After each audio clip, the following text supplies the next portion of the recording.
basepelaki ete na eyenga lelo bamama to mpe balongani ya basoda ya ekolo Congo démocratique boyebi ete basoda babiso banso bana somi ekolo Congo démocratique tozwami nsima mapinga mabiso basoda na mosala kitoko bazali kosala mingi mpenza na moniele mwa ekolo kobengana batomboki to mpe banguna ya ekolo Rwanda bakosungaka batomboki to mpe babomi ya M23 bakotiseli biso bitumba okati ekolo Congo démocratique bongo mokambi ekolo mpenza azwaki likaniseli na ete ya solo eyenga lelo ekoki kolekela yeme ete kasi elongo na mama Denise Nyakeru Tshisekedi basepela yango balia elongo bamela elongo na basi oyo ya basoda ya ekolo Congo démocratique ya solo ezali mpenza likaniseli nzenga oyo na mwa minute moke tokomona mokambi ekolo Félix Antoine Tshisekedi Tshilombo elongo na mulongani bayeba kokota awa na chapiteau ya cité ya Union africaine ndenge boko mwana bilili ezali pe na bakambi ya mbula matari tomoni bongo ministre koyengelaka mambima bapandisango Patrick Muyaya ye azwami wana pe ministre koyengelaka mambima basoda ekolo Congo démocratique azwami elongo mpona bosepeli eyenga ya Noël Edi Chala na pesio maloba. Merci Mami Mambouini. Je vous disais tantôt que c'est un repas de cœur que le président de la République va partager avec les épouses militaires. Pour la plupart, leurs maris sont au front dans l'est de la République démocratique du Congo pour sauvegarder l'intégrité de la patrie. Nous avons ici le général Ekenge qui est donc chargé de la communication de Forces armées de la République démocratique du Congo. C'est donc la voix autorisée des Forces armées de la République démocratique du Congo. Il va donc planter les décors. Pourquoi aujourd'hui le président de la République a voulu partager ce repas avec les épouses militaires? C'est lui qui va nous expliquer tout cela. Bonjour mon général. Bonjour. Mon général, nous sommes ici au chapiteau de la cité de l'Union africaine. Le président de la République va partager ce repas avec les épouses militaires. Comment vous contextualisez ce repas et cette cérémonie que le président organise avec les épouses militaires? Depuis plusieurs années, les militaires sont engagés au front. Il y en a qui nous ont quittés, il y en a qui sont blessés et d'autres continuent à se battre. Alors c'est dans ce contexte-là que le chef de l'État a décidé d'avoir cette communion de cœur et d'esprit avec les militaires engagés dans différents fronts pour leur montrer qu'il ne les oublie pas. Il est avec eux et c'est lui le seul commandant suprême des forces armées et de la police nationale congolaise. Et pour montrer cette communion d'esprit et de cœur, il a décidé d'organiser ce réveillon de Noël avec leurs épouses. Ici à Kinshasa, c'est un échantillon représentatif de 200 épouses des militaires et des policiers. Et dans toutes les provinces où il y a les opérations, cette cérémonie est organisée. Elle est organisée à Bunia, à Goma, à Beni, à Bukavu, un peu partout. Cette cérémonie rassemble les épouses des militaires qui sont engagés au front. Et comme je viens de le dire, c'est pour communier avec ces militaires qui nous ont quittés pour la défense de l'intégrité du territoire de notre pays et aussi pour communier avec tous les blessés qui sont dans les hôpitaux, pour communier avec ceux qui sont en opération et surtout que nous sommes maintenant dans une période où notre pays est agressé dans sa partie est. Mon général, est-ce que les épouses militaires, celles qui ne sont pas venues, les enfants militaires, sont rassurés de passer les fêtes de fin d'année prises en charge par le gouvernement de la République? Le commandant suprême a pensé à tout cela. C'est pourquoi depuis 3 jours, il y a la distribution des vivres dans toutes les garnisons du pays, et pour les familles des militaires, et pour les familles des policiers, et aussi pour le personnel civil qui œuvre au sein du ministère de la Défense. Tout le monde a reçu ce qu'il faut pour passer Noël et Nouvel An dans les bonnes conditions. Et c'est pour, effectivement, comme je l'ai dit tout à l'heure, communier avec ceux qui sont engagés sur les théâtres des opérations à travers les pays.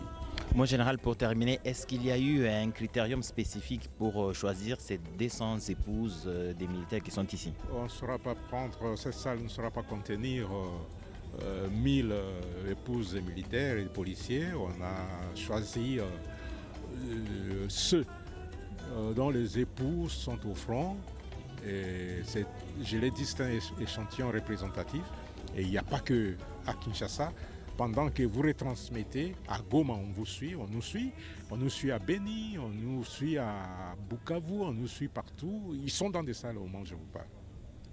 Merci beaucoup mon général pour toutes ces informations. Amis téléspectateurs de la radio-télévision nationale congolaise, vous avez donc compris les explications données par le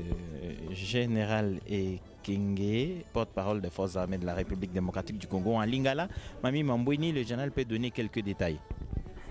Maintenant, mingi edi chala ya solo mon général,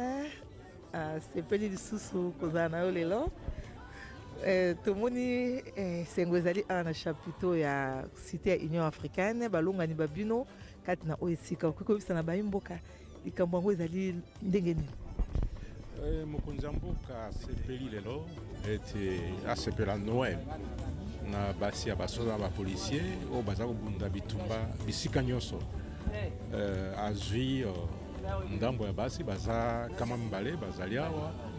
mpe bisika nyonso bitumba ezali ezala Goma, ezala Beni, ezala Bunia, ezala Bukavu, ezala wapi asi atindaki makoki mpo basala ndenge baza kosala awa mpe nde toza koloba sikoyo baza kolanda biso na Goma, baza kolanda biso na Bukavu, baza kolanda biso na Beni, bisika nyonso oyo basangani eza mpona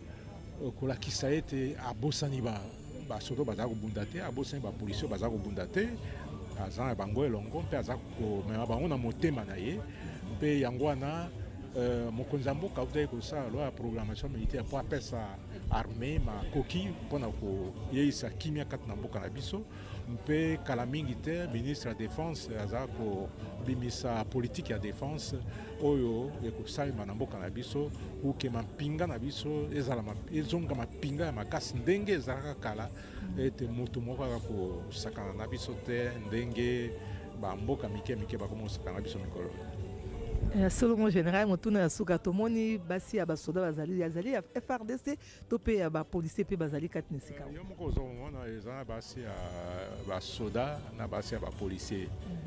Eza bakonzi na bango bagénéraux to bacolonne baofficier supérieur to pe baofficier supérieur na basoda baponaki bagrade basi ya basoda ya bapolisier ya grade nyonso nde baza korepresente baninga ya bango awa mpe lolenge moko na baprovince.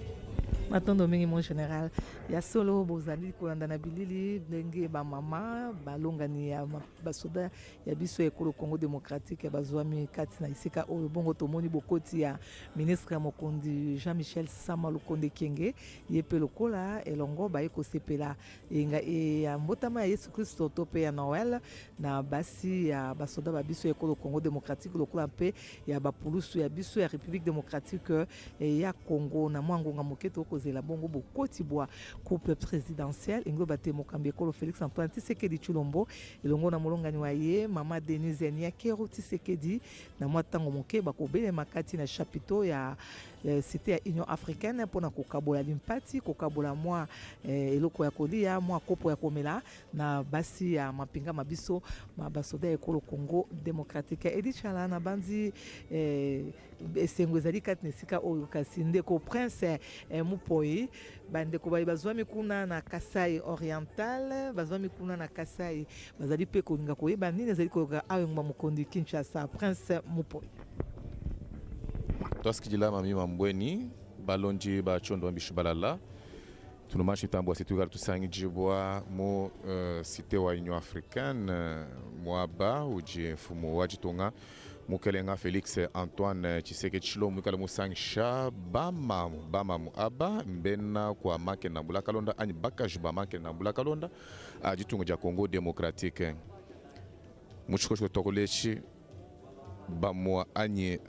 beno kwa tomba bwase bamba yabu bajibika la basangi jibwa munvita ku est wa bankambwa bama bashala ne bana fumu wajitunga kena mwikala mubwa pomoye nash wambi bwase jalelweu jituku ja mafesto ja jile jibo ja Yesu Kristo ani Noël muso akupitisha jituko ejeji nabu kati bilonde shila mei makula kuji umwa wakubalombo jibane ni mwomekele miandi ya jimwangala jangu mumunga chenka chimwa manke nambula kalonda wakumvuije bipi bitambo bwa se mwanda euju mikalu wenjibwa muno muchimenya cha Kinshasa bwa jakijile ja bakaji ba manke nambula kalonda kuji mfumu wa jitunga Felix Antoine Tshisekedi Tshilombo ujika jimikalu wenjibwa kali mu province makwabu Pumujiku luseka elu nunkulu wa Nord Kivu, luseka lwa Ituri, uma province osu mashishilanga na baji bikala baji sanyisha kuji bakaji ba majenda jitunga jetu bwa bubu kumuna mushindo kusekelela jitu kweji bimpa bitamba kibwaluka bwa jarelo jama fuku kwa mbijina tano amwenje wa chiswa munena ngondo jikume nomwa jitu kujilongo libi bitamba kuji mfumu wa jitunga bwala bwa mukamponi ka jibaka mfumu wa jitunga pa mwane kwenda mamu Denis Nyakeru Tshisekedi ni bikala ne chakubwela kaji bwa pabijikala bitale bukalenga bwa jitunga tulumashise mwabeu bajibikala basangi jibo Jean Michel Sama Lukonde ujumikala mena kavulambe ji wa jitunja Congo Democratique bikala basangi jibwa kujibalombo jiba nzambi wa bamoyo Christian Chiwewe ujumikala mulombo jwa makana nambula kalonda jitunja Congo Democratique bon somba tulana mwaba eu bwa kumuna mushindo wa kusekelele jitukweji ja jile jibu ja Yesu Kristo pamone bamba yabu bikala bakwata bingwa makubyanza bokumuna mushindo kunyemesha bene lukuna kunyemesha na bantombweje baji kumusani kumusangu bikala batasha jitunga ja Congo Democratique mbashi yambanze yabu bashi bakaji babu bashi yabana babu bikengela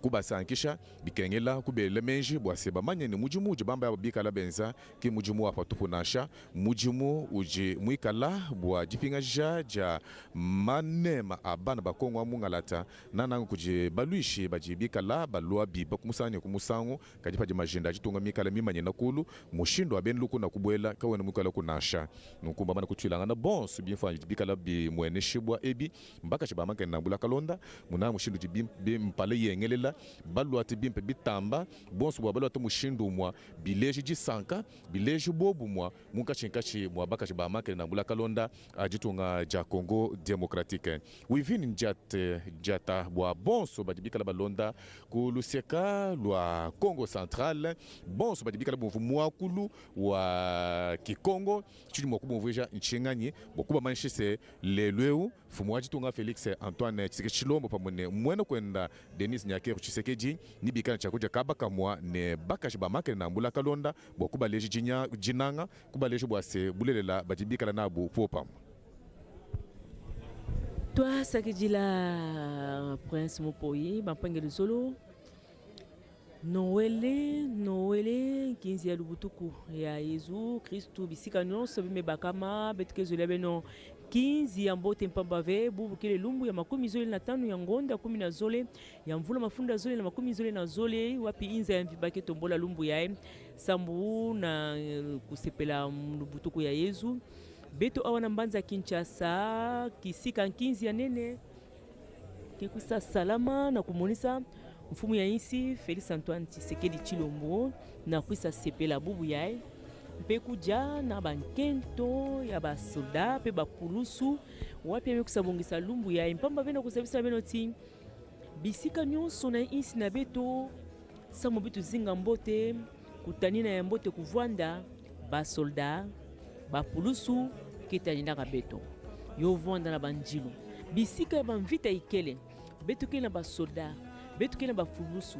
basolda te bokela ba FARDC bapulusu bakele bisika nyonso yawina fumu ya insi mekusabaka libanza ya mbote babakala ba okesala bisalo samna kunwanina mambote pe kutanina bantu tibima na bao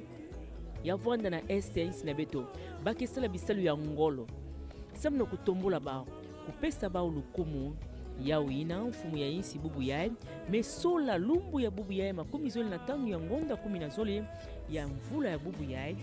na mvula mafunda zole na makumi zole na zole ya fwana mana mutidu inave bafwana sepela na kudia na bao na meza kidimbu ya lutondo kidimbu ya bumosi kidimbu ya kupesa na bao kikesa na kumona bafulusu FARDC bisika nyonso bame bakama ya kutanina bana ya insi ya uina bafana tombola bao betukena ba mama na beto mekisa bakama awa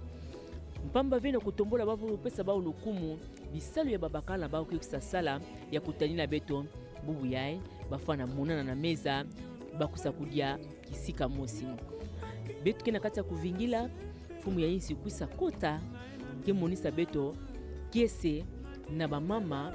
na bankento ya basolda na bankento ya bapulusu bamekuisa bakama awa samu na kusepela kuja na kivuka kidimbu ya lutondo basolda batope ba FARDC na bapulusu kele mosi ya ketani na beto bisika nyonso betike vandaka na kukula mbeni na kukula bimpumbulu bakele basolda ki kusatani na beto ya wina na mabanza ya mbote ya mfumu ya insi Félix Antoine Tshisekedi Tshilombo zona tombola basolda na nzila ya bamama na nzila ya bankento na bao na kuvanda na bao na meza kisika mosi samu bakwisa sepela kana betu metala na este ya insi na beto ntangu nyonso basolda ke kusa nuwa na mpimpa ntangu na nsi ya mvula samu na kunuaini na bayinswa betu mekusa mona mfumu mpenza ya basolda nyonso ya insi na beto yandi mekusa bakama pana yozo na monisa ti yani mpefa kusa mona na kusa monisa penza kidimbo lutondo pamba ve luse na yandi ke kusa monisa penza ti ya teleka yani mekusa sangana na bamama nyonso tope bamama befana lemvukila betu tango yanka bendo la tubati ya inza ya insi na beto nyonso ya mvimba bele mvukila betu kubaka beno nyonso takusa pesa mwa mpasi baya yemekusa monana zola monisa mwa elungi ya bamama ya basolda ya kusa monisa elungi ya bankento ya basolda nyonso bisika nyonso bemekusa vakama yovanda ya bizunga yovanda ya babizunga betikela bizunga mingi tala bamama ya kitoko bamama ya basolda bankento ya basolda baya yini kusa monisa mwa luse ya bayine mekusa bakama mpina kati ya bizunga bevanda ya bizunga Equateur bevanda na Congo Central na Kwilu Mai Ndombe bevanda na Lualaba bevanda na Okatanga bamama yaki kusa monisa luse na beno pamba ve baki kusa monisa ndamba luse ya bamama ya ba FARDC pe ya bapulusu ya me bakama bisika nyonso pamba ve babakana betu babakana betu kusa nwana boyi kusa nwana kutani na yinsi na kutani na bantu sibima na bao bao ina bubu yae kele kidimbu ya mbote ya lutondo ya mfumu ya yinsi mekusa sola yoke vandaka mingi kusipela na kati ya mabuta kanse mekusa monisa bete mona luse ya mfumu Loyal Jean Michel Sama Lokonde Kenge andi pembe kusa pesa baba udiboko mpamba ve yani kele Loyal Loyal nani kusa tani na mpe ba soldat kusa tani na ba soldat na kutana kuzinga na bao ya mbote ya fona monana kiesi ya bamama kesi ya bamama kele deja na kati ya kisika tumikisa bakama na ntanga bitu kevingila mfumu ya insi Félix Antoine Tshisekedi Tshilombo mampanga luzolo mambo ya mutindo yake salamaka mingi penzave kala betu memona mutindo yetu fana vutula matondo pepe kusa sepela na kidimbu ya lutondo yake kusa salama bubu yaini betu fana vingila mfumu ya insi kuisa bakama bete mona pilusi ya bansari ya Zambia bami kusa monana awa nani sabu na kusa sambila pe ina musali ya Zambia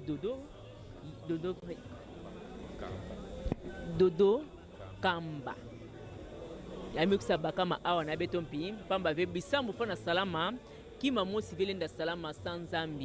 Nzambi mendimati kilumbu ya bubu ya kusa salama pamba ve bubu tukele lumingo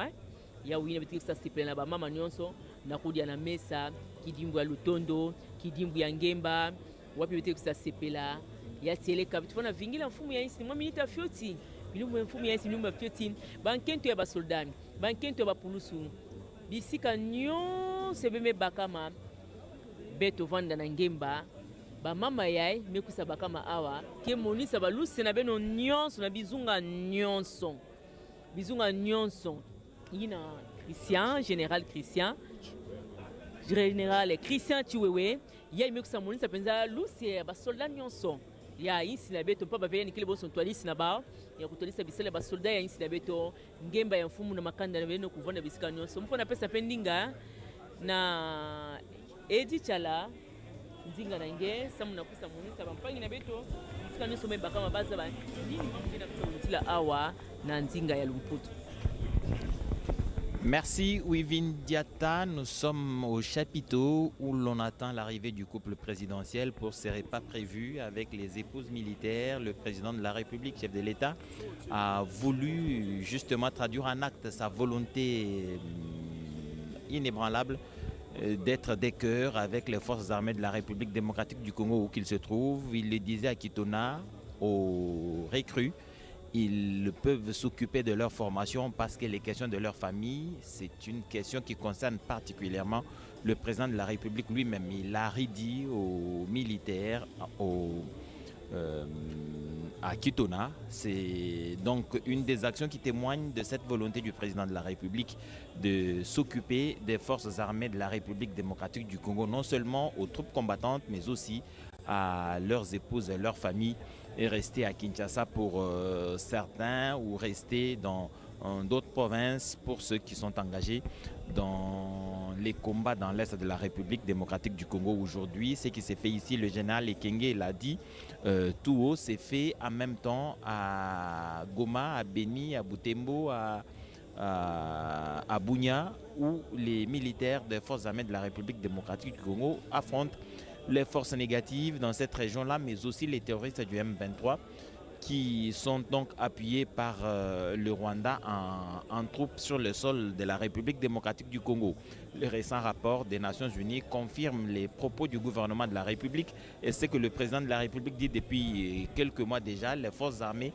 de la République du Rwanda sont sur le sol de la République démocratique du Congo, causant massacres, désolation partout où ces forces passent, et il est donc temps que la communauté internationale se mobilise, comme elle a commencé à le faire déjà, pour raisonner ces troupes de Kagame, et pour ne pas parler de lui-même, pour qu'il reprenne ses forces armées, qu'il retourne chez eux et qu'il laisse le peuple de la République démocratique du Congo en paix sur son sol immensement béni. Le président l'a dit aux jeunes, il l'a dit aux forces armées de la République démocratique du Congo. Nous avons bien une république que nous devons défendre à tout prix, et un programme est bien mis en place pour que cette défense des forces armées de la République démocratique du Congo se fasse de façon ordonnée et dans la durée. Le Premier ministre, chef du gouvernement, Jean-Michel Sama Lukonde, est arrivé il y a quelques minutes lui aussi. Il va participer à ce repas offert par le président de la République ou le couple présidentiel aux épouses militaires. Ils sont différemment vêtus, des épouses de généraux, aux épouses des colonels, les épouses des capitaines, des majors, des lieutenants, sous-lieutenants, mais aussi des soldats sont ici représentés. Il y en a au total 200 qui vont partager ce repas avec le président de la République. Ce sera un échantillon représentatif des épouses militaires sur l'ensemble de la République démocratique du Congo, dans tous les camps militaires. La distribution des vivres a lieu depuis 3 jours. Le général Ekenge l'a confirmé ici à notre micro il y a quelques instants. Pour ceux qui nous ont pris au début de cette retransmission en direct, ils ont donc su que les épouses militaires dans les camps, les enfants militaires, bref, les familles des militaires sont en train d'être servies en vivres et non-vivres pour passer les fêtes de fin d'année en toute quiétude, mais en se sentant pris en charge par le gouvernement de la République. C'est une réalité pour ceux qui vivent dans les camps, ils le sentent, ils le vivent, et le président de la République ne cesse à chaque occasion de manifester son engagement à accompagner le militaire, où qu'il se trouve, qu'il se sente soutenu, qu'il se sente pris en charge par le gouvernement, et le ministre de la Défense, qui est lui aussi ici sur place, a glissé quelques mots pour nous dire que le président de la République ne cesse de s'informer à chaque instant sur le besoin qui pourrait tracasser les militaires au fond, pour que satisfaction soit apportée à ce besoin sans atermoiement. Voilà donc, mesdames et messieurs, vous qui suivez la radio-télévision nationale congolaise, vous êtes au parfum de tout ce qui se passe ici au chapiteau de la cité de l'Union africaine où ce repas est organisé. C'était donc un réveillon qui a été repoussé tout simplement. Le président de la République, qui était en Mbandaka encore hier, où il s'était enrôlé, il devait revenir, et certainement la contrainte de l'agenda a fait que le réveillon ne se fasse pas, réveillon de Noël ne se fasse pas avec ses épouses militaires. On a reposé de quelques 12 heures. C'est comme ça que nous nous retrouvons en cet après-midi de la journée des nativités, et pour célébrer ou pour partager ce repas avec les épouses militaires, le chef de l'État, le couple présidentiel, j'allais dire, ne va tarder de faire son entrée ici dans le chapiteau de la cité de l'Union africaine qui est déjà bondée du monde. Tous les officiels invités à la circonstance, invités à la cérémonie sont déjà là. Les commandements militaires, je vais parler du chef d'état-major général, le général Chiwewe, et tous ces chefs d'état-major adjoints sont avec lui, certainement avec leurs épouses aussi, mais aussi les commandants des zones de défense, 14e zone de défense pour la partie de Kinshasa. Le général Stasin Bouyou doit être là aussi. Et tous les autres qui commandent les forces armées de la République démocratique du Congo, les restes, ce sont les épouses de ceux qui ne sont pas présents physiquement à Kinshasa, mais qui sont dans l'est de la République pour veiller au grain et bouter les forces ennemies hors du territoire national et continuer à assurer la sécurité et la paix au peuple de la République démocratique du Congo se trouvant dans ce coin-là. Le président aura certainement une adresse à ses épouses militaires. Le moral du militaire doit être maintenu parce que si ce moral est en berne, on ne peut pas espérer grand-chose. Mais si ce moral est au zénith, il y a lieu d'espérer des miracles, même là où on ne pouvait pas l'entrevoir. Voilà donc la politique du président de la République, maintenir le moral toujours haut, le moral des forces armées. Et ceci participe effectivement au maintien de ce moral, fortifier les forces armées de la République démocratique du Congo, ceux qui sont dans l'Est, dans la forêt, aux prises avec la brise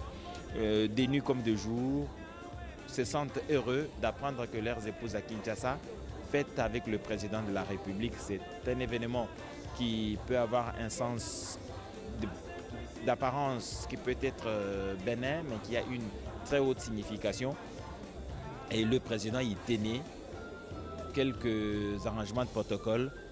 On crée encore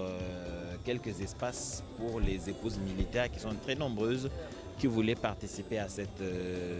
cérémonie ou à ce repas avec le président de la République.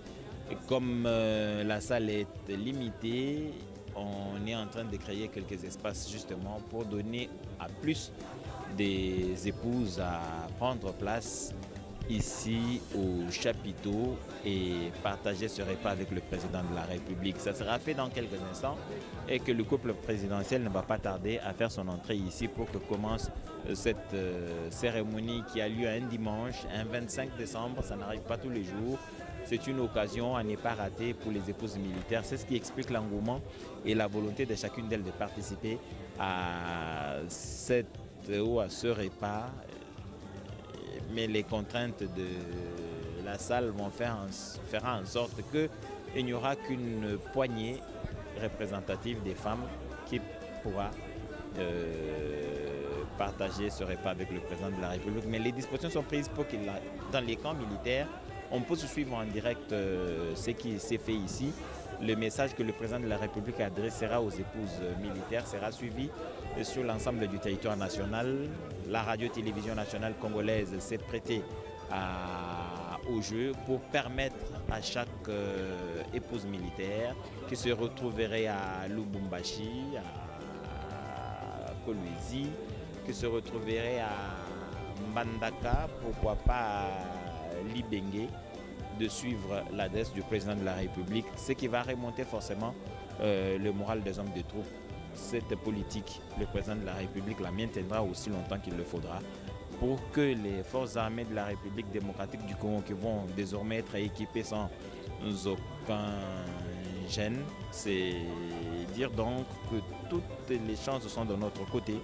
pour la construction d'une force dissuasive. Les forces armées de la République démocratique du Congo ont les ressources humaines qu'il faut, les moyens, l'équipement va suivre. Ce sera donc chose faite, une armée puissante au cœur de l'Afrique pour non seulement assurer la sécurité en République démocratique du Congo, maintenir les forces armées ou maintenir les frontières nationales héritées de nos ancêtres, mais aussi intervenir partout où le monde aura besoin d'une force de maintien de la paix. La République démocratique du Congo pourra donc servir en hommes et en matériel s'il le faudra. Voilà, mesdames et messieurs, on attend l'arrivée du couple présidentiel. Vous avez vu sur vos écrans les différentes personnalités ici présentes. J'ai vu au passage le pasteur Dodo Kamba, qui est donc l'invité. Il est président des églises de Réveil. Et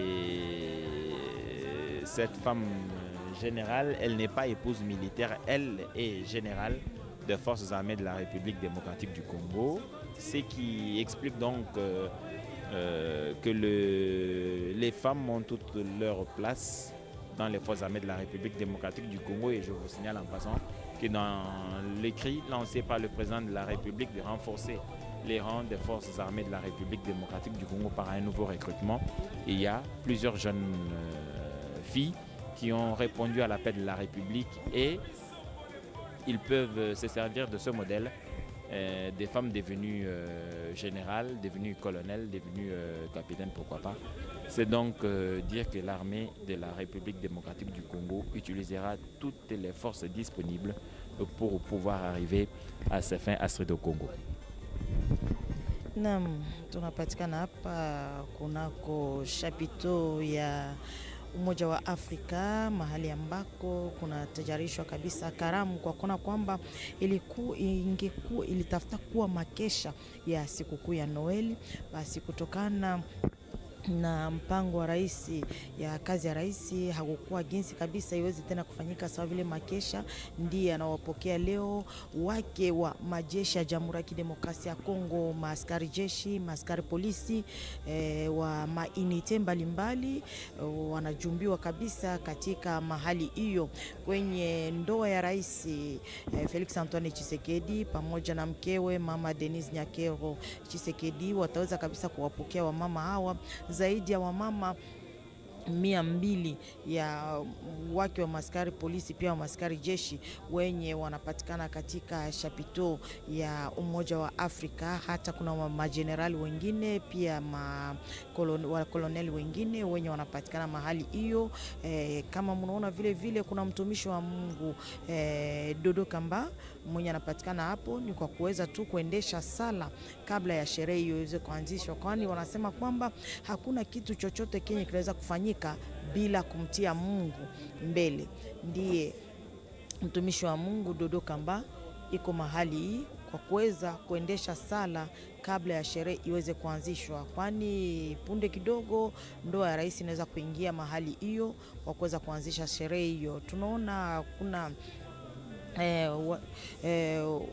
mtumishi wa Mungu Dodo Kamba mwenye anapatikana hapo, ndiye ataweza kuendesha sala.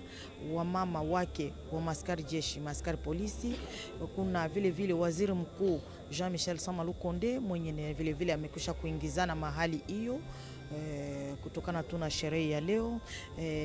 wakuu mbalimbali, mawaziri wengine, kuna sawa vile waziri wa usikai na mambo ya uandishi pia upashaji wa habari naye vile vile anapatikana mahali hiyo. Waziri wa usikai na mambo ya ukingo naye vile vile anapatikana mahali hiyo kwa kusherekea vile vile katika karamu ya Noeli, kwani karamu ya Noeli ya mwaka huu ni karamu kubwa kabisa yenye rais wa jamhuri alitamania kabisa kusherekea pamoja na wake wa maskari jeshi pia maskari polisi wa mainite mbalimbali, wanajumbiwa kabisa mahali hiyo. Ni furaha kubwa kabisa kwa kuona kwamba wale wenye waliweza kubaki hata nyumbani, hata watoto wa maskari jeshi wa maskari polisi waliweza kupewa vile vile kitowero chao. Waziri usikai na mambo ya ukingo Gilbert Kabanda na anapatikana hapo kwa kuona kwamba ni yeye ndiye mwenye kuwa kabisa kuwa kiongozi wa maskari jeshi pia maskari polisi wa Jamhuri ya Kidemokrasia ya Kongo. Ni wizara wenye kuhusika na majeshi hawa. Basi mtajua kwamba sherehe hiyo ya leo rais wa jamhuri itamania kabisa kusherekea pamoja na wamama hawa kwa kuweza kuwatakia mwaka mpya Noeli njema. wa mama wengine wenye waliweza kubaki upande wa makampi, upande wa mbalimbali waliweza kupewa vile vile kitowero ya kuweza kusherekea mwaka mpya. Waliweza kupewa chakula mbalimbali, na watoto wa askari jeshi, wa askari polisi tuliweza kuona katika makampi mbalimbali vyakula iliweza kugaulika kwa ajili ya askari jeshi pia askari polisi, hata wao wale wenye kupatikana katika shamba ya vita kwa kuweza kutetea eneo ya Jamhuri ya Kidemokrasia ya Kongo. Wake wao vile vile wanajumbiwa mahali hii na hata maaskari jeshi wengine wenye wamekwisha kutuacha wake wao vile vile wanapatikana mahali hiyo kwa kuweza kuwajumbia. Ni karamu kubwa kabisa kwa siku ya leo yenye Rais wa Jamhuri anatamania kabisa kusherehekea na wamama hawa kwa kuweza kuwapa moyo kutokana na kazi kubwa yenye wanaume wao wa bwana wao wanafanya juu ya kuweza kutetea eneo ya nchi, kwa kuweza kumfukuza adui nje ya Jamhuri ya Kidemokrasia ya Kongo, kwa kuweza kutafuta usalama uweze kurudi katika eneo nzima ya Jamhuri ya Kidemokrasia ya Kongo, hasa huko upande wa mashariki kwenye adui M23 mwenye kutegemewa na nchi ya Rwanda iko ananyanyasa kabisa mashariki ya Jamhuri ya Kidemokrasia ya Kongo. Basi majeshi wetu wako wanapigana usiku na mchana kwa kuweza kumfukuza adui huo aweze kwenda nje ya mbali na udongo wa Jamhuri ya Kidemokrasia ya Kongo. Ndiye Rais wa Jamhuri alitamania kabisa kuwapa wamama hawa moyo, sababu raia wa Kongo raia wa Jamhuri ya Kidemokrasia ya Kongo wote wako nyuma ya vikosi vya Jamhuri ya Kidemokrasia ya Kongo wenye kutetea eneo ya nchi. Raia wote wa Kongo wako nyuma yao. Waziri Mkuu Jean-Michel Sama Lukonde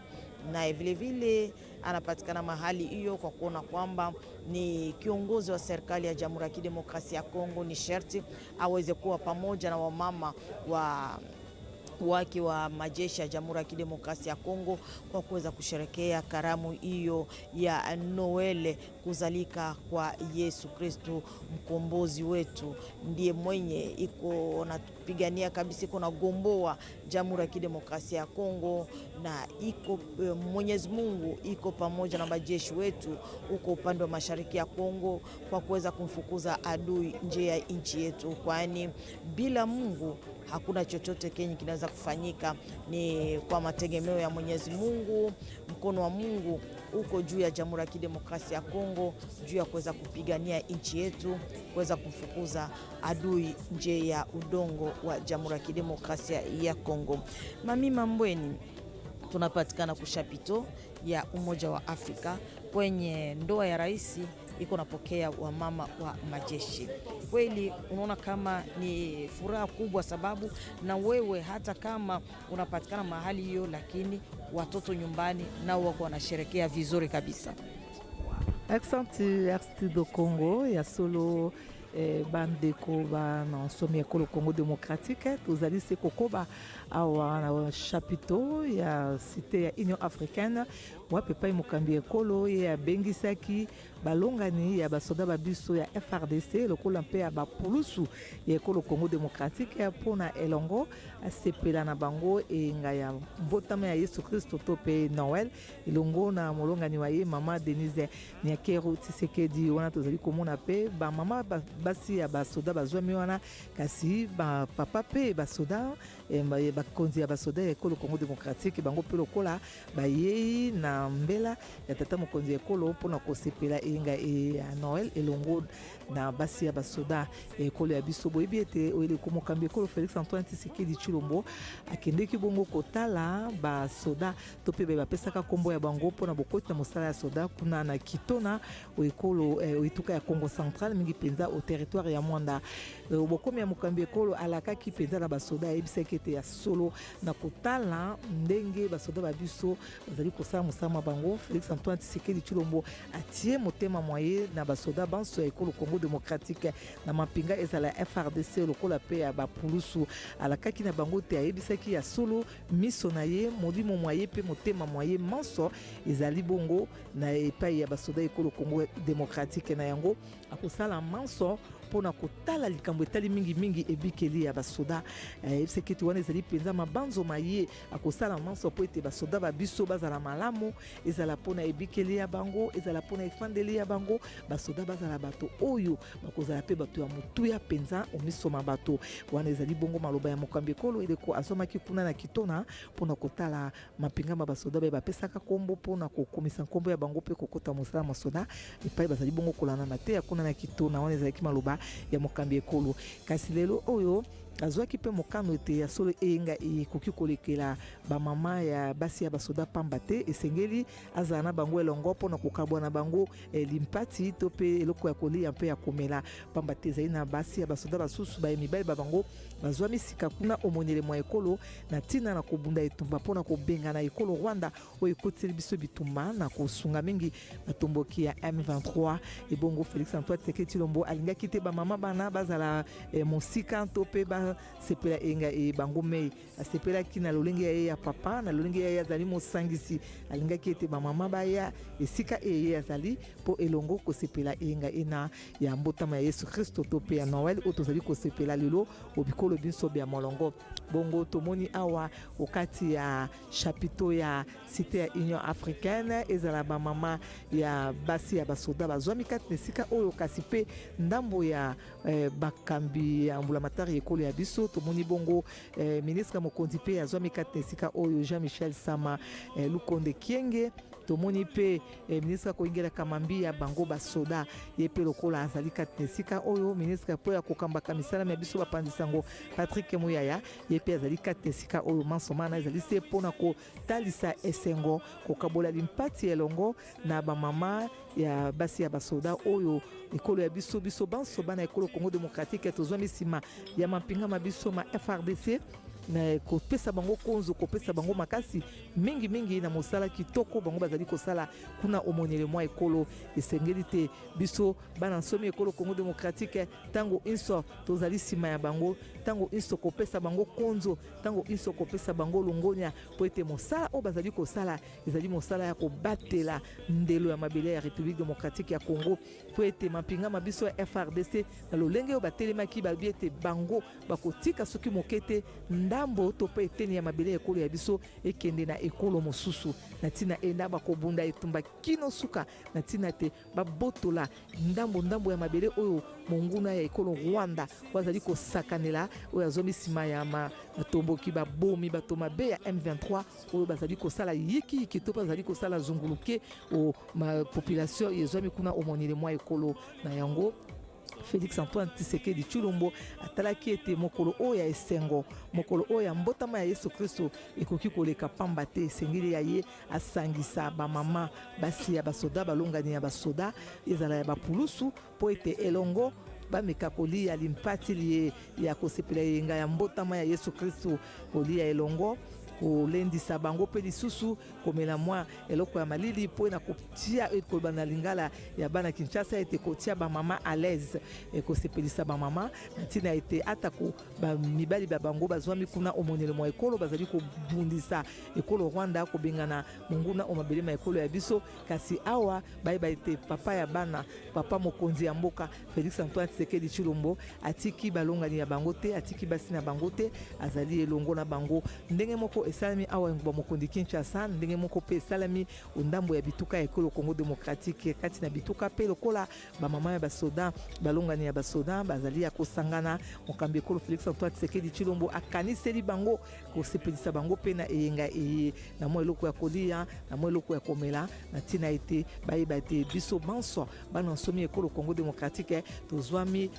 nsima ya mapinga mabiso tozwami nsima ya mapinga mabiso ya FRDC nsima ya bapulusu ya biso tozali kopesa bango makasi na ntina ete babunda etumba te tolonga yango mpo ete ekolo ya biso ekokabwana soki moke te mpo ete ndambo ya mabele ya ekolo ya biso ekokende ata moke te na maboko ya banguna to mpe ya batomboki na yango mokambi ekolo Félix Antoine Tshisekedi Tshilombo na mabanzoma ye ntango inso butu mpe moi azali wana nsima ya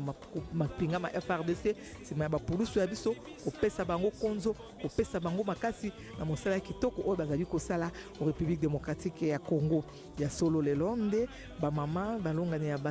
basoda ekolo ya biso bakozwama elongo na mokambi ekolo Félix Antoine Tshisekedi Tshilombo elongo na molongani wa ye mama Denise Nyakero Tshisekedi mpona kolia elongo kokabola mwa ndambo ya bolie mwa ndambo ya kopo ya malili mpona kosepela eyenga ya mbotama ya Yesu Kristo to pe Noel oyo molongo mobimba bazali bongo kosepela okati ya bikolo bya molongo ndenge toutaki koloba lisusu ete ya solo kati na esika oyo bakonzi ya basoda bazali bayike bayeba ye mpe kosunga bamama ya balongani babango na eleko eye mokambi ekolo abengisi bango mpona kokabola mwa lipati mwa biloko bya bolei kasi mpe ndambo ya bakambi ya mbulamatari bazali mpe kati na esika oyo ya mbopenza ministre ya mokonzi Jean-Michel Samalukonde Kienge oyo abelemi bongo na ministre ya ye wakoyingela kamambi ya bapandisango Patrick Yamoya ya kasi toyeba ete kati na oyo esika mpe ezali na molobeli to mpe mobateli mpate Dodo Kamba ye azali bongo mokambi ya biyamba inso ya réveil ya ekolo Congo démocratique kati na esika oyo ye mpe azwami pamba te manso esengeli kobanda na mwa losambo mpo ete losambo ezali mpenza motuya mpo pate soki losambo ezali te soki nzambe azali te eloko moko ekosalama ezali te na yango manso ava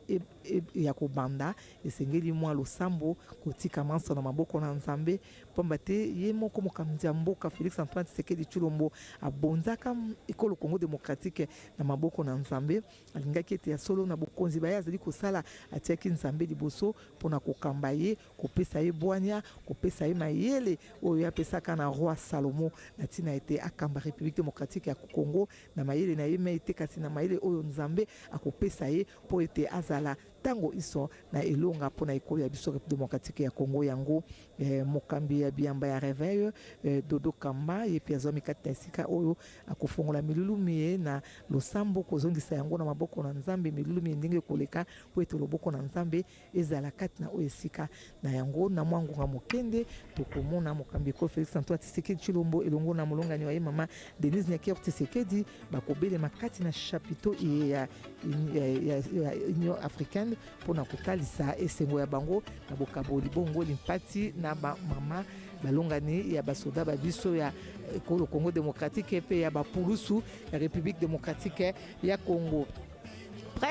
Prince Mopoi na banzi tozali se kokoba awa na chapiteau ya cité ya Union africaine wape pa tozali kozela bokoti ya couple présidentiel ezali bongo mokambi ekolo Félix Antoine Tshisekedi Tshilombo elongo na molongani wa ye mama Denise Nyakero Tshisekedi oyo babengisi lelo balongani to pe basi ya basoda ya mapinga ya FRDC lokola pe ya bapulusu ekolo Congo démocratique mpona kokabona bango limpati na kosepela eyenga iye ya mbotama ya Yesu Kristo Prince Mopoi. Toaski loabu ni mami mambweni asiri do Congo Evil Njata batulana bon subu muzu bwachum batulana bon subu muzubu wa mfumu wa jitunga mwabuje mfumu wa jitunga mwikalo sangijibwa tujimusite wa Union africaine ndibaji mwana no mushindu dibye mabinfani bya bama mu byenyelela binyenye mafuta bona kwamba selele bama mbaji sanka mpala pampala ni mfumu wa jitunga Félix Antoine Tshisekedi Tshilombo pamwe mweno kwenda mamu Denise Nyakero Tshisekedi mukampo nyokaje baka me baje na mabala kubyanza nibikali cha kubwela bokumona mushindo kutakulula jisanka jajile jibo ja Yesu Kristo pamwe baka jibama kene na mbula kalonda jitunga ja Congo démocratique. Bon, ce tubani bwase Félix Antoine Tshisekedi Tshilombo muntu wa bantu wa muntu bona kwamba se mukala muntu wa bantu nuko jinange jijumukala ujileje mubitu bishishilanga na kujibana ba Congo démocratique kajibu alelo eji menji ase ajikusomba kone bamamu ababa bajine bamba yabo bikala basangi jibwa kulusekeri nukwe uluji jibaji ya kupatukila mushindu jibu bikala baluanga na vita bwa kumuna mu akukubaji tunja Kongo Democratique nananga kujibaluish badi bikala muchima mutule mupuwa bwa mabanja tujibikala na nawo balomunda nkulu bayiba mukansokoma sokoma bayeba banjishe kwabu benda bayibaka kwabu tutubena mabanje tu tujemisa tulaka kubyanza kashiji Felix Antoine Sechilombo wamene bani bana chen mokubatana ni mesu balala nenzala bikala batatanash kwamba se nyono make nambula kalonda ibanye nayo kulu kole shajuboko bwaba boss bakale bakwata bingo mukubyanza bwakala batwiba etu mabanja tubikala na nawo kabayi kupeta kabiji mwaba anyinjila kakikaje ku bwa kupa wula mabanje ajitunga benda bayaba nemesha matunga akukwabu nash lelo waja mafuku bijine atanu chisomune na nyugondo chikiri mwebeji bulaba bujima batibika la basekelela jile jibwa ja Yesu Kristo ngondo kwambwa se jitu kujalelwe ujika jitu kuja maluma mapya mu Kongo Democratique maluma mapya mu bitu bishishilangana mu miande ya bilwelu mu miande ya bangenda mushinga mu miande ya mbanja jitungana mu miande ya jimola chijangu mutu bakwata chikoloko lwemu ngondo kwamba ni jitu kujalelwe ujika jitu kujijika la jileje ne bana bakongwa munga lata tuleji bwai fikala ebantu bapya mu Yesu Kristo mikalo lejibo lelo ngondo kwamba se tutu tulejibo jilejibo jikala mu michima yetu tulekela imaluonso mabi maluonso adimikala atupanyishe botu kwikala mujumvangana ne vijimo kulu adimikala atupanyishe mushindo tukwebaka tuja Kongo Democratique tulekela yi malu amijima ajikai mwa kwenza bwana bana bajitunga bayabatangila kumpala nasha lelo make nabola kalonda ani FARDC badibikala basangi jumu mikalu ya tunja Kongo Democratique badibikala baluangana benzemo mwa kwenza byonso ebi mbwa kuke bajitalala ni nana bana ba Kongo Democratique bikala benda bajilekelela kabobo ni chike mu chifiru jofumu ajitunga Felix Antoine Sechilombo uvumikala muleje mimpibitamba bwase ababonso bachijini jikanda abonso bachijini jikanda kutwaje pabijimu makumya biji to makumya bijini bitanu na makumya satu pachijani jikanda bwele mumake na bulaka loda ya kufili jina jeba bakumuna mushindu wakukwachila jitunga ja Kongo Democratique tujibikana bansonga babuni bansonga bakutwaje bijimu jikuni mwanda mukulu toni biji bitoni byapa mutu bachimwa kweza moso mwa kweza bokujibwenka mukachenga chimamake na bulaka kalonda bulela pa dibata bikala basombo kumesa kabiri mukupanka nasha mulangi wa maluvu nasha mulangi wa maya nsukaji nasha mushindu jibama bikala basombo kumesa mwemu boko abajibikala banwa mulangi wa buwa maluvu maluvu bwana shikwanji kutala shikumubonga bwala mushindu batsome tubaka basombo mu mashika boko abajibikala basubano maya nsukaji bwa bakaso kunwa maya ansukaji bileje jisanka jijika jumwene shibwa pampala pa bakajeba maketa bulaka londa kiboluka tubikala ni buchimunyi tubikala ni buchimunyi lelo wanda ya kuliseke nokulu ayesto wabankambwa nyau benda bayaba jela mwitu lubilu bako abakaji munda nkulu bayaba sabuluka misulu mbwa kuleshe bwase make nambula kalonda ajimika le mimana kakwenda kabibilela nashi jiba ba chikondo malonso mikala chikondo chako jila ni chikondo chako sanga petu kala benda kongwa munga lata to akajila mumbiji mumbishala kunyima bwa luta tuluvulika lako batubwelela mumebo wonso jibasi kutubwelela mutu akujika yimwikala kunashi kajile lyo pa jimfumu wajitunga Felix Antoine Sechilombo mwata bukalenga ni cheleka chichipo kwa bena ntanda bwase meme bwa kukala mujitalala mpaje bana bikala mujitalala mpaje bana ba Kongo Democratique bikala mujitalala nkujitaleleje bulele jikala jimweneshiwe jitangila bama mamoyi walimbije mbonyo munyi kati muno mushindu chichefa chinyenya byonso bikala bijibwa se bamba yabo mbaba finga shimu manema abo walipyeje ja muntu mu manema enda jijenze ni nzubu ajakaja nzubu ikala mujitalala mtu katumuna mamu ujubikala baleja hapa bikala bimpe bitam mbaka shibaba na bula kalonda muna mushindu jubikala banyenye kuchimfwanyi byonso bileje jisanga ja bunyi balu ati bilamba simbilamba bito bikimbya uto mu mai bitokoloka nash nuko byonso ebi njisanga jabunyi jijikale jimwene shibwa muka chenka chimwabo bajiba yukile bimpa kakwena malu amatandu baseka bimpa balejo bwasebulelela bajibikala mubobu mwebu mbikana cha kufila buchi munyitono kujibamba yabo mwabo ujibikala basangi jemu mushindu jibikala benza mumuchimene cha Kinshasa bobo aselele nibikana cha kwa kijibu kujimfumu wajitono muma province wons bajibu cha kusangila bajina balombo chibabo bajibikala ngana nabo bikana cha kusoma nabo kumesamwa kulechi jisankaji ja kulechi bwase bulelela kanwene bafuibo moyi nash kimba no moyi nasha mfumo tunga ujumikala neno bo pamwa kadi bwa aba badidikala basangi jibo munungu chimene cha Kinshasa mbajibu basanyisha bwase bamuno kumushindu wakusanga kaba kamwa ni nanga kusekelela mufikilwe unuku ajile jibwa ja Yesu Kristo jitu kujaleleo jama fukumu kome bijine atanu amweji wa chisomunena njingele menshi bwase byonso bijimwabeu chakuja chichichikala mwabeu kunyima kwa byonso idibikene kwaje kuje na shakantu kwelo kumunde mwemu byonso bikala bimpa be even njata muna mushindu uje jitu kujaleleo jitu kujilenga kapepa kajikele kapepe lele bimpa byajikema kamuni kikale kapanka chinkache kinwa wo shakbiko la pambi jito bikala bilejo bwase bulelela Congo démocratique jikasa jipya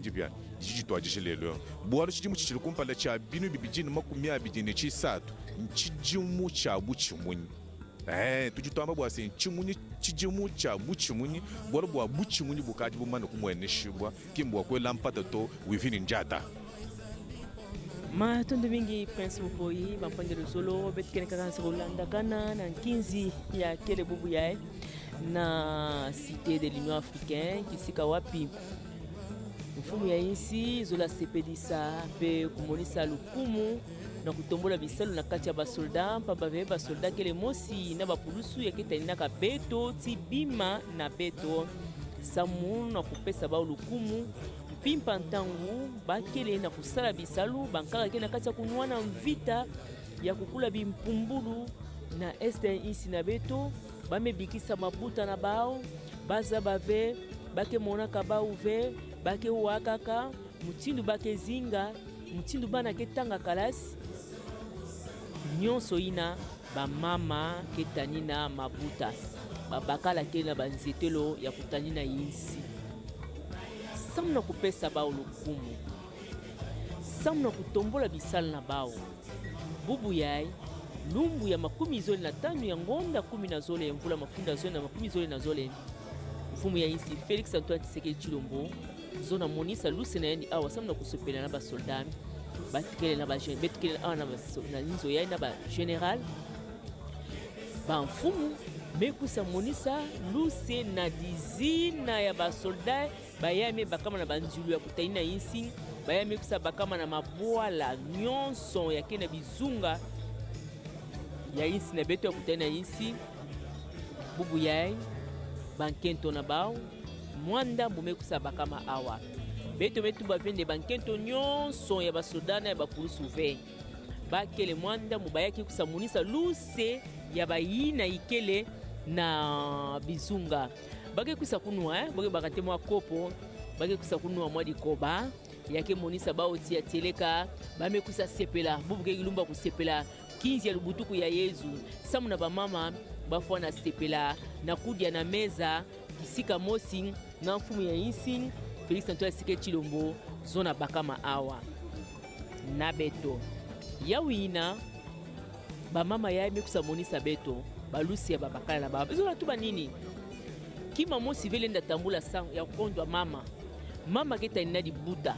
mama keta ina bana bapapa kela bandilu bapapa kele na bisalu bapapa kelala mpimpa ntangu mvula kenoka andi kele na poste na kisalu na kisika na kisalu samu na kusala bisalu kansi awa bamama ke na bayinzo na kutaina bana na kutaina mabuta samu na kutombola bisalu na bamama ndamu mekusa monana awa lusi na baki kusamonisa bamama ya nkaka ya basodana ya bapulusu ya mebakana na bizunga tia teleka beto kele kintwa de tibeno ntima ya mfumu ya insi ikele na basolda na bapulusu mpamba ve baundeke taninaka insi samu na kupesa bao lukumu ya wina lubu ya bubu ya mekusa sola masamu na bao na kudia na meza na bao na kusepela na bao na kunua makopo mamaza kidimbu ya lutondo bisika nyonso beme bakama na bizunga befa na monati ya teleka basolda ya mekusa bakama awa bake kusamonisa lusi ya beno kaka befa na soldat ke sala kisalu ya ngolo na ntango ya bitu bankaka kelala soldat to pulusu kelala kafe andi ke tanina ka beto sa mumbeni kuisa kota ve andi ke tanina ka beto sa mumbeni kupusa na ve yoke kite sumosi kumbi boso nsusu ntango akili na bana nani ayebisa atali na kana yani mewa kumbi keluta na zulu afwa na bumba bana na yandi bonso tata na kasa libuta betu kende bonso tata na betu na libuta na betu ya Congo betu kende na mfumu ya insi Félix Antoine Tshisekedi Tshilombo betu kende na nkento nani mama Denise Nyakeru Tshisekedi bawu yebisa tali na beto kasi na nzila na bao betu fefa na bana batu yebisa tali na beto samu bimpumudu ukota vena insi betu kende na bapulusu betu kende na basoda ya wina lubu ya bubu ya mekusa solama na kudia na mesa kidimbu ya lutondo kidimbu ya kufukana kidimbu ya kuzinga na bumosi mpamba ve insi na beto mekusa ningana fyoti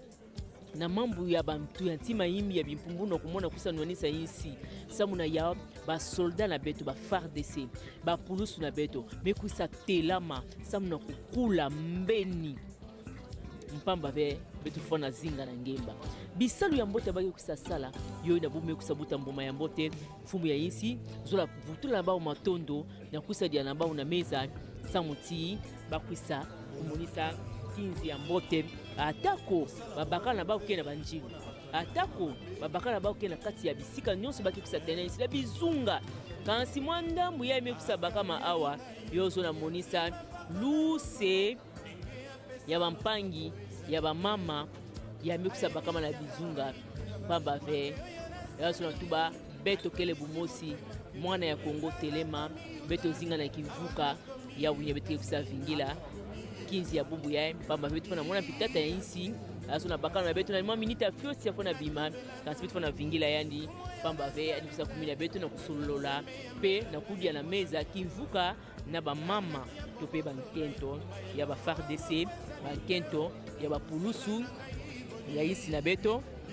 samu bakusa sepela kasi ntango ya mikusa bakama na ba bayikusa tete kunwa kwa kopo bakusa baka dikoba yina ya bazola kunwa bakikusa bakama pamba ve bao ndekele museke pesa kama longi pene babaka na bao na kusolola na bao na kusepela na kumonisa ba mutindu ya mbote ya kuza zingila pamba ve kana bakala meko na ngisalo ntanga kusa futuka na nganzi kansi ntango mama ke pana yosa zabisani nzila yake mbote ve sala mutindu yae yoke kusapesa papa mwa kima yo kitsani ntima ata wa makasi kana mama utuba ve muzola mutindu yae ve yawo ina fumu yense kusa solola kudia na bao na meza kupesa bao na mamadia bakusa kudia kidimba lutondo mama ketalilaka dibuta kintoli na beno na beto ke kana ngata kulanda kana Edith yala ndinga na nge samu na kuzabisa mpangi na beto kinzi ya bubu yae mutindo yekusa lutila mpamba ve bankento ya basolda bankento ya bapulusu mekusa bakama awa samu na kusepela na mfumu ya insi Félix Antoine Tshisekedi Tshilombo tendola bampangi. Mesdames et messieurs, dans quelques instants, le couple présidentiel va faire son entrée ici. Nous faisons savoir par le protocole. Tout se met en place pour qu'ils viennent et que commence ce repas tant attendu par les épouses militaires depuis plusieurs heures déjà. Elles sont ici au château, au chapiteau, j'allais dire, de l'Union africaine, de la cité de l'Union africaine où elles attendent le président de la République. En tout cas, la salle est mobilisée, les figures sont scintillantes de joie. Ces femmes, ces épouses militaires vont rencontrer le président de la République et partager avec lui la nourriture. Question de les rapprocher du commandant suprême des forces armées de la République démocratique du Congo. Apparemment, le véhicule qui amène le président de la République doit être déjà sur le parvis extérieur de ce chapiteau de la cité de l'Union africaine. Dans quelques instants, il va faire son entrée ici et la salle s'élèvera comme de coutume pour saluer son entrée. Et voilà donc le couple présidentiel. Félix Antoine Tshisekedi et Denise Nyakeru Tshisekedi vont donc entrer dans cette salle ou dans ce chapiteau et au grand bonheur des épouses militaires qui attendent fiévreusement depuis quelques instants déjà. La mobilisation dans la salle s'est fait sentir, l'enthousiasme qui accompagne chaque arrivée du président de la République, c'est récent. Dans ce chapiteau, la première dame Denise Nyakeru Tshisekedi aux côtés du commandant suprême des forces armées de la République démocratique du Congo, Félix Antoine Tshisekedi, donc à pas pesant, marche sur venant donc pour communier avec les épouses militaires. C'est une expérience grandiose pour les épouses militaires. Vous imaginez que le protocole va donc va prendre le relais pour nous dérouler le programme.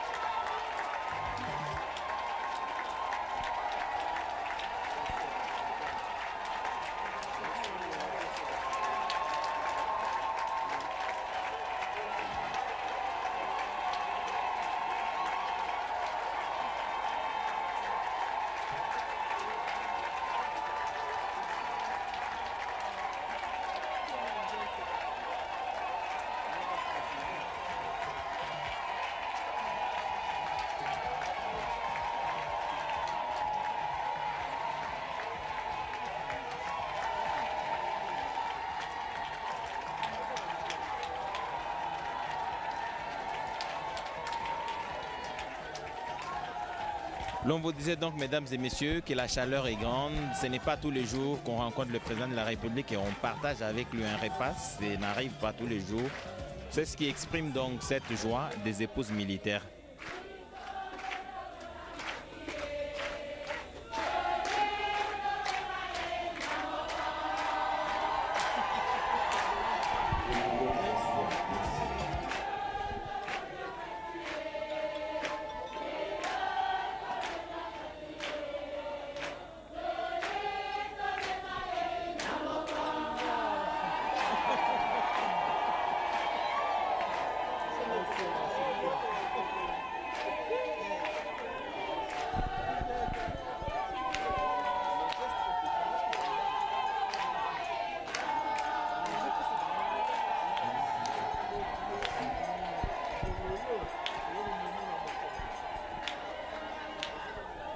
Vous avez donc suivi cette liesse dans la salle des épouses militaires qui rencontre le commandant suprême. Nous allons suivre le protocole qui va donc dérouler le programme.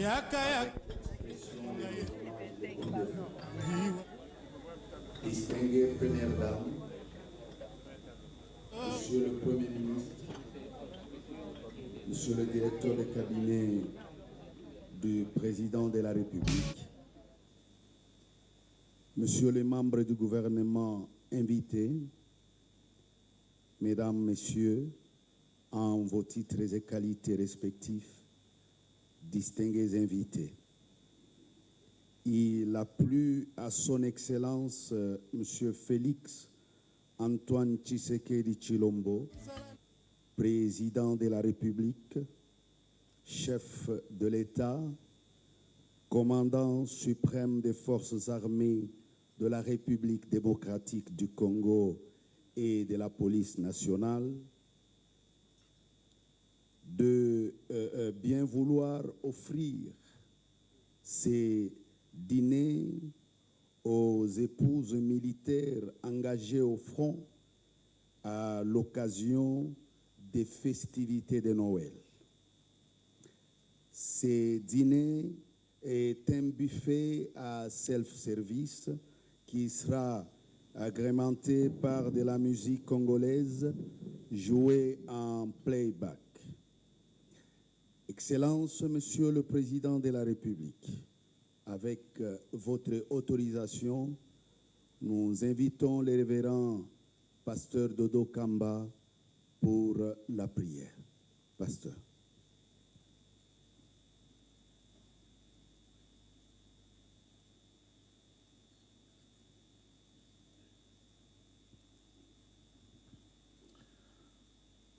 Nous rendons grâce à l'Éternel en ce jour. Tous ensemble, nous allons prier. Seigneur notre Dieu, nous croyons à ta main qui a accompagné ton serviteur, le président de la République,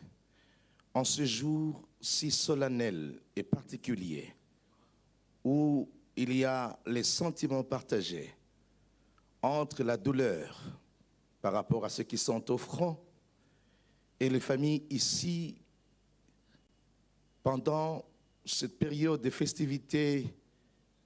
ce jour de Noël, cela est monté de son cœur de pouvoir manger avec ces femmes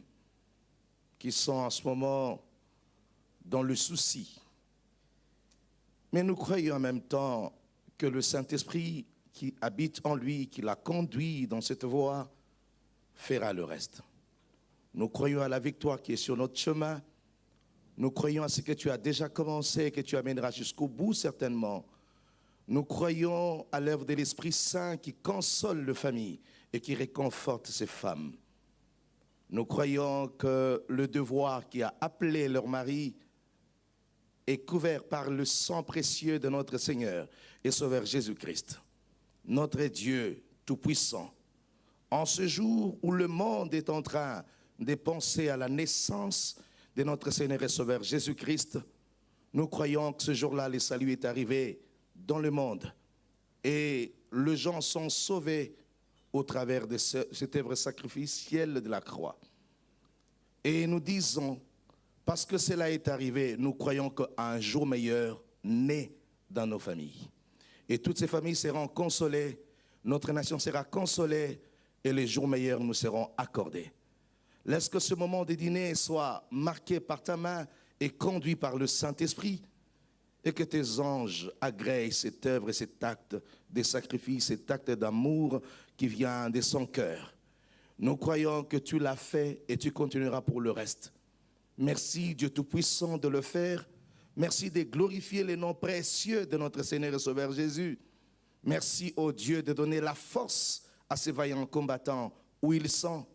Merci pour ta main qui les accompagne, des anges qui sont autour d'eux, qui multiplient le nombre de ces soldats. Merci pour ces familles en ce jour, visitées par la bienveillance de ton serviteur. Merci de faire le reste. Nous voulons prendre ces repas avec action de grâce, te rendant gloire à jamais. Et tous nous disons gloire et louange à toi, Seigneur Jésus-Christ. Amen. Merci beaucoup, révérend. Avant d'en arriver au dîner proprement dit, le protocole a l'insigne honneur d'inviter très respectueusement son Excellence, Monsieur le Président de la République, à bien vouloir prendre la parole pour son souhait à ses invités spéciaux. Excellence.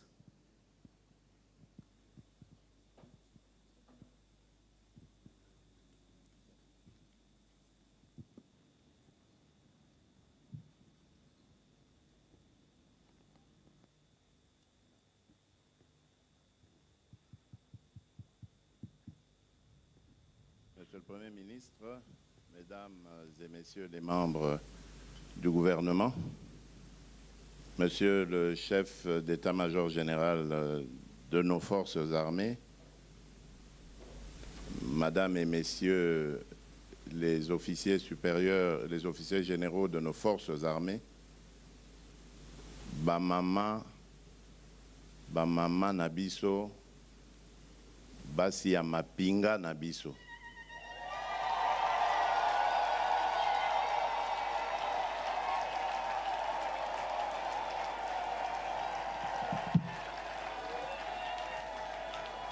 Lelo ezali mokolo na bino. Liboso tena loba na ngina banana nukotombela bino joyeux Noël. Na bino pe na mabota na bino. Malheureusement moyen tozwa batonyon so ezalaki te po nakoka olinga bana pe bazala awa kasi likambo te tokokanisa bango ntango bokozonga ndako.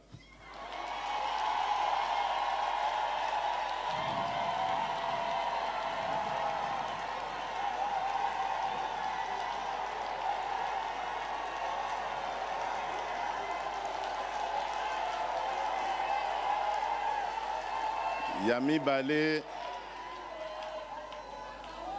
likambo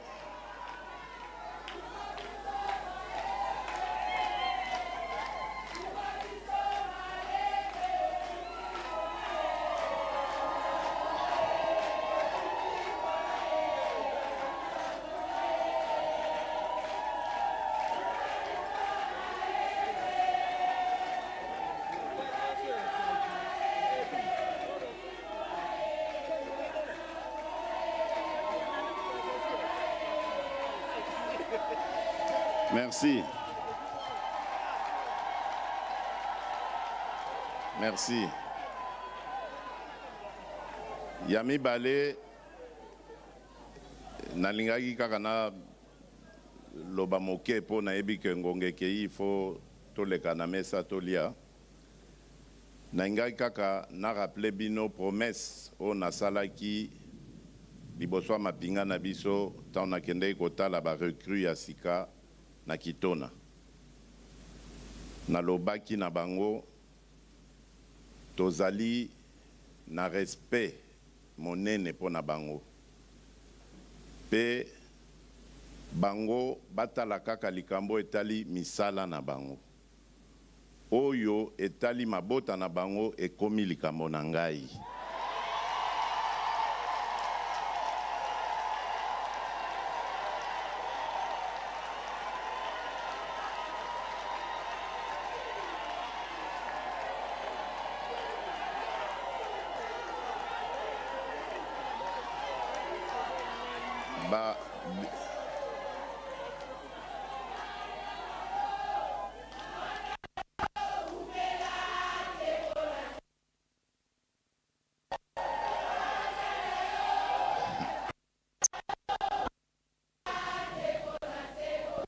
Merci.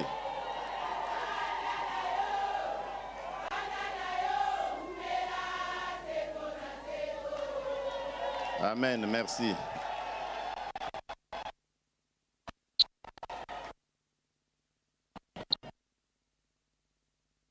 Kambo oyo ya ba famille ya mapinga na biso etalinga bapasi minyoko makambo nyonso bokozala na yango ifo ekomelaka ngai nde na bongisa. Bapapa bakoka kotia mayele bango. Pe na mosala wana tokotinda bango lokola bana etikete koki nyonso